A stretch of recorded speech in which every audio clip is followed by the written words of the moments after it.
नमस्कार दोस्तों, स्वागत है आपका मेरे YouTube चैनल में। अपन रोगों के बारे में पढ़ रहे हैं, उसी क्रम में एड्स के बारे में अपन ने पहले वीडियो बनाया था जिसमें अपन ने देखा था कि इसकी स्ट्रक्चर कैसी होती है एड्स वायरस की। अब अपन एड्स किस तरह से किसी व्यक्ति की प्रतिरक्षा प्रणाली को कमजोर कर देता है उसके बारे में पढ़ेंगे। HIV जो वायरस होता है वो सबसे पहले मनुष्य के शरीर में प्रवेश करने के बाद सहायक टी लसिका कोशिकाओं पर आक्रमण करता है और उनके साथ जुड़ जाता है। सहायक टी लिम्फोसाइट सेल होती हैं जो हमारे शरीर की प्रतिरक्षा से संबंधित होती हैं, उनसे ये जुड़ जाता है और इनके जुड़ने के लिए CD4 नामक भाग होते हैं। इसके ऊपर लसिका कोशिकाओं के ऊपर CD4 नामक भाग होते हैं, CD4 नामक स्थान होते हैं। इससे विषाणु संलग्न हो जाता है और संलग्न हो करके लगातार T4 कोशिकाओं को नष्ट करने लगता है। T4 कोशिकाएं जो हमारे शरीर की प्रतिरक्षा प्रणाली से संबंधित कोशिकाएं हैं उनको नष्ट करने लगता है। T4 कोशिकाएं नष्ट होने लगती हैं और T4 कोशिकाएं नष्ट होने से अन्य लसिकाओं को सक्रिय करने वाली जो T4 सेल होती हैं, ये T4 कोशिकाएं क्या करती हैं, दूसरे लसिकाओं पर जो हमारे प्रतिरक्षा से संबंधित कार्य करते हैं उनको एक्टिव करने का कार्य करती है। तो इन को नष्ट करने से इनका कार्य रुक जाता है और ये दूसरी लसिकाओं को डेवलप नहीं कर पाते हैं, विकसित नहीं कर पाते, जिससे व्यक्ति की प्रतिरक्षा प्रणाली कमजोर हो जाती है। व्यक्ति के अंदर दूसरे रोग लगने की संभावना ज्यादा हो जाती है और दूसरे रोग लगने से व्यक्ति धीरे धीरे कमजोर हो जाता है और वह रोग की गंभीर अवस्था में मृत्यु की ओर अग्रसर होता है।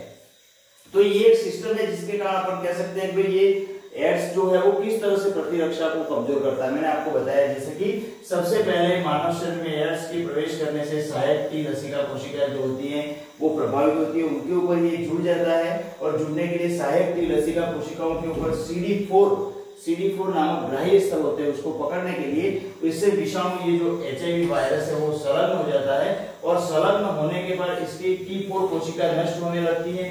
T4 कोशिका नष्ट होने से T4 कोशिकाओं का कार्य क्या होता है, लसिकाओं को और ज्यादा समृद्ध करना। तो ये लसिकाओं और ज्यादा समृद्ध होने वाली जो कोशिकाएं हैं वो नष्ट हो जाती है, तो दूसरे लसिकाओं जो दूसरे प्रतिरक्षा अंग है वो सक्सेस नहीं हो पाते, जिसके कारण प्रतिरक्षा प्रणाली कमजोर हो जाती है और व्यक्ति दूसरे रोगों के कारण ज्यादा ग्रसित हो जाता है और मृत्यु की ओर अग्रसर होता है। अब यहाँ पर बात आती है कि ये एड्स जो है वो संक्रमण होने के लगभग 9 महीने से लेकर के कई वर्षों तक इसके लक्षण प्रकट हो सकते हैं, लेकिन यहाँ पर आपको ये ध्यान रखनी है कि यह कोई रोग नहीं है। संक्रमित व्यक्ति कई वर्षों तक रोगग्रस्त रह करके दूसरों को रोग फैला सकता है, समझ रहे ना, और उसके अंदर प्रकट नहीं हो सकता, ऐसी भी कंडीशन आ सकती है। लेकिन यह कोई वास्तव में रोग नहीं है, यह ऐसी कंडीशन है जो प्रतिरक्षा प्रणाली को कमजोर करता है और प्रतिरक्षा प्रणाली कमजोर होने के कारण धीरे धीरे व्यक्ति दूसरे रोगों से ग्रसित हो जाता है। अब यहाँ पर इसके कुछ रोगों से लड़ने की क्षमता होती है वो नष्ट, इसके कुछ जो लक्षण होते हैं वो आपको बता दूं कि इसके लक्षण क्या हो सकते हैं। तो लक्षण में मुख्य रूप से सामान्य रूप से लक्षण होते हैं, इसके कोई विशेष ज्यादा लक्षण नहीं होते हैं, जैसे कि शरीर के वजन में कमी आना, शरीर का वजन बिना किसी कारण से कम हो जाए, लंबे समय तक बुखार आना, वजन में कमी, पहला लक्षण वजन में कमी। दूसरा होता है लंबे समय तक बुखार आना, लंबे समय तक बुखार अगर नहीं मिले, किसी रोगजनक के बिना बुखार आए, लंबे समय तक बुखार आना। तीसरा है इसमें मुख्य रूप से खांसी होना, खांसी होने के कारण भी ये, और चौथा होता अतिसार। ये 4 प्रकार के लक्षण अगर लंबे समय तक रहे तो अपन इसको कह सकते हैं कि इस तरह के रोगजनक अपने शरीर में प्रविष्ट हो सकते हैं। तो यहाँ पर आपको ये ध्यान रखना है बहुत अच्छी तरह से, आप चैनल को सब्सक्राइब कीजिए, बेल आइकन को दबाइए और वीडियो को ज्यादा से ज्यादा लाइक कीजिए और मेरे चैनल को ग्रो करने में सपोर्ट कीजिए। मैंने आपको हर प्रकार की मैं जानकारी दूंगा। अगर आप नीट, RBSC, CBSE और दूसरी कंपटीशन एग्जाम जो है उनकी तैयारी के लिए आप अच्छी तरह से इसका उपयोग कर सकते हैं। दूसरी बात, अब यहाँ पर कुछ टेस्ट होते हैं जिसके कारण अपन इसका पता लगा सकते हैं। तो इसमें सबसे पहला टेस्ट, 3 प्रकार के टेस्ट मुख्य रूप से उपयोग में लाए जाते हैं। सबसे पहला टेस्ट है एलाइजा टेस्ट होता है, एलाइजा परीक्षण जिसको कहते हैं। दूसरा होता है वेस्टर्न ब्लॉक परीक्षण, और तीसरा होता है इसमें लार परीक्षण। लार से भी HIV का परीक्षण किया जा सकता है। इसमें सबसे पहला जो लक्षण एलाइजा परीक्षण है, उसमें एलाइजा कीट का उपयोग करते हैं। इस कीट से आप सीधा पता लगा सकते हैं इसके बारे में। वेस्टर्न ब्लॉक जो टेस्ट होता है वो ज्यादा सटीक है और कम पैसे में हो जाता है, ज्यादा विश्वसनीय। और लार परीक्षण जो होता है वो उसकी कोई विश्वसनीयता नहीं होती, केवल ये अविश्वसनीय तरीके से इसकी टेस्टिंग की जाती है मान्यता के आधार पर। अब इसके बाद इसका उपचार अगर अपन कहें तो इसका कोई उपचार नहीं है, इसका बचाव ही इसका उपचार है। समझ लो ना, बचाव ही इसका उपचार है। लेकिन उसके बाद भी कुछ दवाइयां बनाई गई हैं, जैसे कि जिसमें एजिडोथायमिन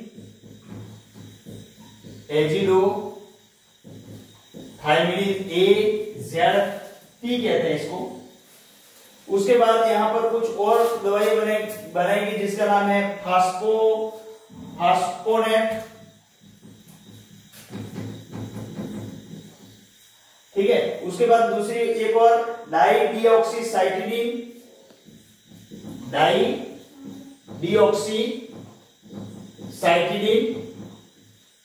इस दवाई का भी उपयोग। लेकिन यहां पर ये दवाई कोई दवाई नहीं है, ये केवल प्रारंभिक स्टेज में इसको थोड़ा दबाने की कोशिश की जाती है, बाकी इसका बचाव ही इसका उपाय है। अब यहाँ पर कुछ टेस्ट जो होते हैं वो आपको बता दिए मैंने। उसके बाद यहाँ पर कुछ और बचाव के उपाय हैं, जैसे कि सदैव, अब ये लास्ट में इसको आप थोड़े से बचाव के उपाय भी देख सकते हैं कि कौन कौन से बचाव के उपाय हैं। तो यहाँ पर सदैव अलग इंजेक्शन के लिए अलग सुई का इस्तेमाल करना चाहिए, अलग सुई। रक्त आदान में ध्यान रखना चाहिए, रक्त जब चढ़ाते हैं तो इसको टेस्टिंग किया हुआ होना चाहिए रक्त। इसके बाद यौन संक्रमण से बचना चाहिए, उसके बाद नशीली दवाइयों का उपयोग कम करना चाहिए, तो ये कुछ कारण, ये कुछ उपाय हैं जिससे अपन बच सकते हैं इस रोग से। और लास्ट में आपको ये बता दूं मैं कि भारत में एक राष्ट्रीय एड्स नियंत्रण संगठन बना हुआ है जिसकी स्थापना 1992 में हुई थी। राष्ट्रीय नेशनल एड्स कंट्रोल ऑर्गेनाइजेशन, इसका नाम है नेशनल एड्स कंट्रोल ऑर्गेनाइजेशन, जो इस बीमारी के बारे में रोकथाम और इस तरह के कार्यों को करती है, इसकी दवाइयों का जागरूकता फैलाना। तो ये एड्स के बारे में अपन ने जानकारी ले ली।